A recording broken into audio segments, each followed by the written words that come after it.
আল কোরআন সর্বশ্রেষ্ঠতম নবী, সর্বশেষ আমাদের প্রাণ প্রিয় নবী মুহাম্মদুর রাসূলুল্লাহ সাল্লাল্লাহু আলাইহি ওয়াসাল্লাম উপর নাযিল করা হয়েছে। সেই কোরআনের জঘন্যতম বেয়াদবি করেছেন, অবমাননা করেছে। আমরা এই ধরনের কোরআনের অবমাননা আমাদের সহ্য মধ্যে হবে না। আমরা জোর দাবি জানাচ্ছি, আগামী 24 ঘন্টার মধ্যে এই কুলাঙ্গারকে ফাঁসির কাস্টে ঝুলাতে হবে।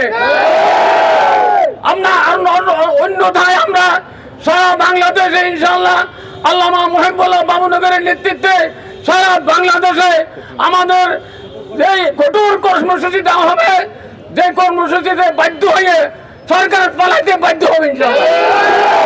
ইসলাম এবং মুসলমান, কোরআন ও হাদিস, আল্লাহ এবং রাসূল আমাদের হৃদয়ের স্পন্দন।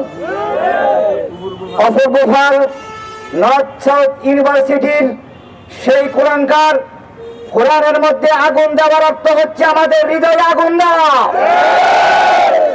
এবং বাংলাদেশের নাগরিকতা তোমরা যদি থাকতে চাও, বাংলাদেশের অন্য জাতির মতো, মুসলিম জাতির মতো কাঁধে কাঁধ মিলিয়ে বাংলাদেশের স্বাধীনতা সার্বভৌমত্ব রক্ষার জন্য ঐক্যবদ্ধ হয়ে যাও।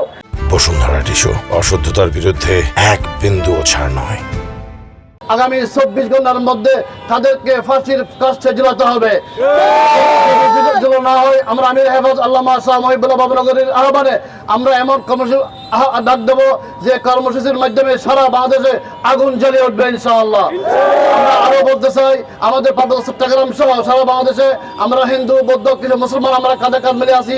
আমরা সব বাংলাদেশের নাগরিক। কেউ যদি আমাদের এই প্রিয় বাংলাদেশে যদি অশান্তি সৃষ্টি করতে চাই, আমরা তাদেরকে দাঁত ভাঙা জবাব দেবো ইনশাআল্লাহ। আমি পরিচয় বলতে চাই, যারা চট্টগ্রামে অশান্তি করতেছে তাদেরকে অতিবিলম্বে গ্রেফতার করুন। যদি গ্রেফতার করা না হয় আমরা কঠোর কর্মসূচি বাধ্য হব।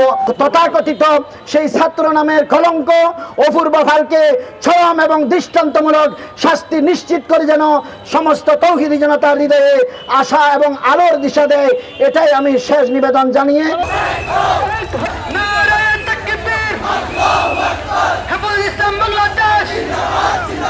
জিন্দাবাদ জিন্দাবাদ